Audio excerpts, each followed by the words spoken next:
The familiar scent of my aunt's signature pot roast filled the dining room of the Morrison family estate. Every month, like clockwork, the entire extended family gathered here for dinner, a tradition that felt more like torture than togetherness. I adjusted my simple black dress, feeling distinctly out of place among the designer labels and flashy jewelry that adorned my relatives. "Sophie, you actually came." My cousin Elizabeth's voice dripped with fake enthusiasm as she air-kissed my cheeks. Her Cartier bracelet clinked against her wine glass, a not-so-subtle reminder of her success. I forced a polite smile. "Wouldn't miss it, Liz." The Morrison family dinners had become a monthly showcase of achievements, promotions and acquisitions. A parade of success where everyone competed to prove they were living up to the family name. Everyone except me, apparently. Still working at that little financial firm? Uncle James called out from across the room, not bothering to look up from his phone. He was the patriarch now after my grandfather passed away 5 years ago. The family real estate empire, Morrison Properties, had tripled under his leadership, a fact he never failed to mention. "Actually, I started my own consulting company," I said, taking a seat at the massive oak dining table. Elizabeth laughed, the sound sharp and dismissive. "Oh right, your private practice. How's that going? Making ends meet?" Before I could respond, my cousin Michael chimed in. "Hey, at least she's trying. Not everyone can be as successful as the rest of us." The rest of the family chuckled. I took a long sip of water, letting the condensation from the glass cool my burning cheeks. They only knew. 8 years ago, I'd walked away from a prestigious position at Morrison Properties. Uncle James had offered me a safe career path, start in middle management, follow orders, and maybe in 20 years, I'd have a shot at a director position. The same path my cousins had happily accepted. "You're making a huge mistake," Uncle James had warned when I resigned. "Nobody leaves Morrison Properties. This family built an empire by sticking together." But I'd seen how they built that empire. Aggressive acquisitions, predatory lending practices, forcing small businesses out of their properties. The Morrison way of doing business left a trail of destroyed lives behind its impressive profit margins. So I left. Started from scratch. Spent years building something different. "Sophie's just different," my mother explained apologetically to anyone who asked. She'd never forgiven me for walking away from the family business. In her eyes, I'd chosen failure over loyalty. Aunt Patricia emerged from the kitchen, carrying her famous pot roast. "Everyone take your seats. Dinner's ready."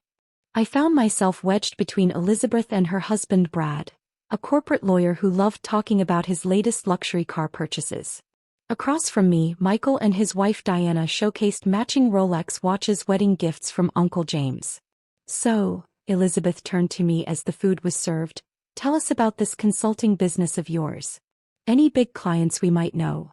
The table went quiet, all eyes turning to me. This was their favorite part of family dinner, the moment they could remind me of my supposed failures. "I do all right," I said simply, cutting into my pot roast. "Still a nobody after 8 years?" Michael laughed. "Meanwhile, I just closed the Henderson deal. 40 million in pure profit." "The Henderson property?" I asked, keeping my voice neutral. "The historic apartment complex downtown?" "Not anymore," Michael grinned. "We're demolishing it next month. Luxury condos are the future. Those old tenants were paying way below market value anyway. 300 families live there," I said quietly. Uncle James waved his hand dismissively. "Business is business, Sophie. This is why you'll never succeed. You're too soft. Too concerned about strangers instead of family." "Speaking of family," Elizabeth interjected, "did you hear about our latest acquisition? That new development in the Bay Area? Daddy's planning to double the rent as soon as the papers are signed." My phone buzzed quietly in my lap. A text from Sarah, my assistant. "Urgent. Morrison Properties loan application ready for review. Their primary lender backed out. They need approval by tomorrow or the Bay Area deal falls through." I suppressed a smile, remembering the meetings I'd had last week with their former lender. Amazing how quickly things could change when certain facts came to light. "Still driving that old Honda, Sophie?" Brad asked, smirking. I just got the new Mercedes AMG. I could talk to my dealer if you need financing help." More laughter around the table. Even my mother joined in, though she had the decency to look slightly embarrassed. Actually, I started, but Elizabeth cut me off. Oh darling, don't be embarrassed. We can't all be successful. Someone has to be the cautionary tale, right? My phone buzzed again. This time it was a call. The table fell silent as my ringtone cut through their laughter. Sorry, I should take this, I said, standing up. It's about a loan approval. Elizabeth rolled her eyes. What, for your Honda payments? I answered the phone, putting it on speaker. Yes, Sarah. Ms. Blackwood, sorry to interrupt your dinner, but we need your decision on the Morrison Properties loan application. It's for the Bay Area acquisition, $50 million total. Their financial statements show some concerning patterns, and given their history of predatory practices. The color drained from Uncle James's face. Elizabeth's fork clattered against her plate. Did you say Blackwood? Michael stammered. As in, Blackwood Financial Group. I smiled, finally letting my carefully maintained mask slip. Yes, cousin. As in the largest private lending firm on the West Coast. The one that just bought out your primary lender. The one that now holds the majority of Morrison Properties debt. The silence that fell over the dining room was deafening. That's impossible, Uncle James whispered. Blackwood is run by S.J. Blackwood. I've been trying to get a meeting with them for months. S.A. Blackwood, I said quietly. Sophie Jane Blackwood. The nobody you've been mocking for 8 years. Elizabeth's perfect makeup couldn't hide her shock. Michael looked like he might faint. My mother's hand trembled as she reached for her wine glass. But this wasn't just about revenge. This was about justice. About finally having the power to change how the Morrison family did business. Sarah, I spoke into the phone, my voice clear and confident. Hold the loan approval for now. I think it's time I had a proper meeting with Morrison Properties Management. After all, family should stick together, right? I ended the call and looked around the table at my stunned relatives. 8 years of dismissal, mockery, and condescension had led to this moment. But I wasn't done yet. Not even close. The real shock would come tomorrow, when they learned exactly what kind of changes their precious empire was about to undergo. Sometimes success isn't about making the most money or closing the biggest deals. Sometimes it's about building something meaningful, something that can force change even in the most resistant places. And sometimes, justice comes served with a side of pot roast. The Morrison Properties headquarters looked different from the outside. 8 years ago I'd walked out of these glass doors, vowing never to return. Now I stood in the marble lobby as owner of the company that held their fate in its hands. Miss Blackwood, the receptionist greeted me with a nervous smile. News travels fast in the business world, and yesterday's family dinner revelation had already made the rounds. Mr. Morrison and the board are waiting for you. I straightened my blazer and headed for the elevator, Sarah walking beside me with an iPad full of documents that would change everything. Their financial records are worse than we thought, Sarah murmured as we ascended. They've been hiding losses, manipulating tenant contracts, and there's evidence of systematic harassment of low-income residents. Just like old times, I replied, remembering why I'd left in the first place. The boardroom doors opened to reveal a very different scene from our monthly family dinners. Uncle James sat at the head of the table, his usual confidence replaced by barely concealed panic. Elizabeth and Michael flanked him, both looking like they hadn't slept. Various board members filled the remaining seats, their expressions ranging from curious to hostile. Sophie, Uncle James stood, forcing a smile. Or should I say Ms. Blackwood? Quite a surprise you gave us last night. Let's skip the pleasantries, I said, taking a seat. We're here to discuss the future of Morrison Properties. Now see here, Michael started, but I cut him off. No, you see here, cousin. Your company is in trouble. Deep trouble. Your primary lender didn't just randomly decide to sell your debt to Blackwood Financial. They sold because we showed them evidence of your predatory practices, your hidden losses, and your systematic violation of housing laws.